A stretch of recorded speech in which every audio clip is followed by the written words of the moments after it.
بسم اللہ الرحمن الرحیم۔ السلام علیکم۔ میں اسکول جانے کی تیاری کر رہا تھا کہ صبح ہی چودھری بھنگو صاحب کا ملازم ہمارے گھر میں آیا اور گرجدار آواز میں مجھ پر چلانے لگا کہ تیرا باپ کہاں ہے؟ میں نے ملازم سے کہا کہ وہ ماں کو لے کر ہسپتال گیا ہے، آج صبح ماں کی طبیعت ٹھیک نہیں تھی۔ وہ غصے سے چلانے لگا اور کہا کہ کئی بار راجو کو بتا چکا ہوں کہ اگر کہیں جانا ہو تو اپنے بیٹے کو حویلی بھیج دیا کرو، اب تمہارے باپ کے حصے کا کام کون کرے گا؟ میرا باپ گاؤں کے جاگیردار کے ڈیرے پر ملازمت کرتا تھا۔ صبح 6 بجے سے لے کر شام 6 بجے تک وہ بھنگو صاحب کے مال مویشیوں کو چارہ ڈالتا، ان کے گھوڑوں کو نہلاتا، مویشیوں کو پانی پلاتا اور بدلے میں ابا کو ماہانہ تنخواہ نہیں ملتی تھی بلکہ سال میں 10 بوریاں گندم کی دی جاتی تھی۔ اگر دیکھا جائے تو یہ ابا کے ساتھ بہت بڑی زیادتی تھی۔ میں نے ایک دن ابا کی ماہانہ تنخواہ کا حساب لگایا تو یہ ماہانہ 4000 روپے سے کچھ زیادہ بنتے تھے، جبکہ 12 گھنٹے کی مشقت تھی جس نے ابا کو کمزور کر رکھا تھا۔ لیکن چونکہ ابا بھی بھنگو صاحب کی رعایا میں شامل تھے لہٰذا اس کے خلاف نہیں بول سکتے تھے۔ صرف ابا نہیں تھا، گاؤں میں بہت سارے ایسے لوگ تھے جن کو وہ وڈیرا استعمال کرتا، ان سے مشقت لیتا، صرف ان سے نہیں بلکہ ان کے بچوں سے بھی کام کرواتا اور بدلے میں ایک وقت کا کھانا اور سالانہ گندم کی کچھ بوریاں ملتی، جو کہ سراسر ناانصافی تھی۔ گزرتے ہوئے وقت کے ساتھ مہنگائی تو بڑھ ہی رہی تھی، لیکن وڈیرے کی طرف سے ملنے والی گندم کی یہ بوریاں ان کی تعداد میں اضافہ نہ ہو سکا۔ بھنگو صاحب کے منشی نے مجھ سے کہا کہ تم کہاں جا رہے ہو؟ میں نے ان سے کہا کہ میں اسکول جا رہا ہوں۔ وہ طنزیہ لہجے میں مجھ سے کہنے لگا، یہ پڑھ لکھ کر تمہیں کیا ملے گا؟ آخرکار تم نے اپنے باپ کی طرح بھنگو صاحب کے اور اس کے بچوں کی خدمت ہی تو کرنی ہے۔ کیوں صبح کتابوں کا بوجھ لیے تم اسکول جاتے ہو، اپنے باپ کو ہلکان کرتے ہو؟ اب میں اسے کیا جواب دیتا؟ ایک تو وہ عمر میں مجھ سے بہت بڑے تھے اور دوسرا اگر میں اسے کوئی جواب دیتا تو بدلے میں مجھے مار ہی ملتی۔ وڈیرے کا منشی مجھ سے کہنے لگا، اچھا جلدی کرو، اپنے کاندھے سے یہ بستہ اتارو اور اپنے باپ کی جگہ پر اب تمہیں ہی حویلی میں کام کرنا پڑے گا۔ زیادہ کام نہیں، بس وڈیرے کے 30 مویشیوں کو پانی پلانا ہے، ان کا گوبر صاف کرنا ہے اور پھر تم واپس گھر آ سکتے ہو۔ یہ سن کر میں حیران ہوا۔ میں نے تو اپنی آنکھوں میں بڑے بڑے خواب سجائے تھے۔ جب سے ہوش سنبھالا اب آپ کو مشقت کرتے ہوئے دیکھا ہے، ماں باپ کو مشقت کرتے ہوئے دیکھا تھا، جبکہ میں کسی صورت اس وڈیرے کی غلامی نہیں کرنا چاہتا تھا۔ میری ماں بھی ہمیشہ مجھے اسی بات کا سبق دیتی تھی کہ بیٹا تم دل لگا کر پڑھو، ہم تمہاری خاطر یہ علاقہ چھوڑ دیں گے۔ میں نے تمہارے باپ سے بھی بات کی ہے، تمہارا باپ تم سے بہت محبت کرتا ہے، تمہارے لیے وہ یہ قربانی دینے کے لیے بھی تیار ہے۔ حیدرآباد میں اس کا ایک دوست ہے، وہ ہمیں رہائش دے گا، لیکن اس گاؤں میں 5 جماعت سے آگے تم نہیں پڑھ سکو گے۔ میں اس وقت 4تھی جماعت کا اسٹوڈنٹ تھا۔ میں نے اس منشی سے کوئی بحث نہ کی اور اسے یہی کہا کہ میں آ رہا ہوں، بس مجھے کپڑے تبدیل کرنے دے۔ اب اسکول کی وردی میں تو میں کام نہیں کر سکتا، ایک ہی وردی ہے میرے پاس، اگر یہ خراب ہوئی تو میرا باپ مجھے نئی وردی خرید کر تو نہیں دے گا۔ منشی مجھ سے کہنے لگا، بس جلدی کرو، زیادہ باتیں نہ کرو، اور بھی مجھے بہت سارے کام ہیں جو میں نے نپٹانے ہیں۔ میں نے پرانے کپڑے پہنے اور منشی کے ساتھ وڈیرے کی حویلی روانہ ہوا۔ وہاں بہت سارا کام تھا جو میں نے اپنے باپ کی جگہ کرنا تھا۔ اتنے سارے مویشیوں کو پانی پلایا، ان کے سامنے چارہ ڈالا، مویشیوں کے نیچے سے گوبر صاف کیا۔ جیسے جیسے میں کام کر رہا تھا مجھے اپنے باپ پر ترس آ رہا تھا۔ یہ پہلی بار نہیں تھا کہ میں اپنے باپ کی جگہ کام کر رہا تھا، لیکن اس بار کام کچھ زیادہ تھا۔ میرا باپ ماں کو ڈاکٹر سے چیک اپ کروا کر اور دوائی لے کر واپس گھر آیا تو دیکھا کہ میرا اسکول کا بیگ اور وردی کمرے میں پڑی ہے۔ وہ کافی پریشان ہوا، ہمسائے سے پوچھا تو اس نے بتایا کہ بھنگو صاحب کا منشی آیا تھا، وہ کافی غصے میں تھا اور وہ تیمور کو اپنے ساتھ لے گیا ہے۔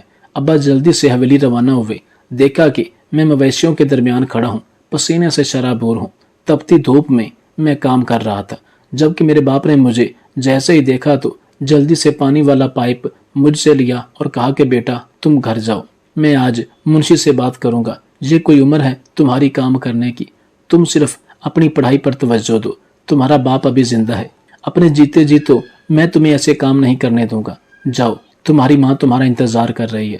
اور ہاں، آج تو تم نے اسکول سے چھٹی کی، لیکن آئندہ کبھی بھی اسکول سے چھٹی مت کرنا، میں ماسٹر صاحب سے بات کروں گا، اگر تم نے چھٹی کی تو وہ تمہیں سزا دے گا۔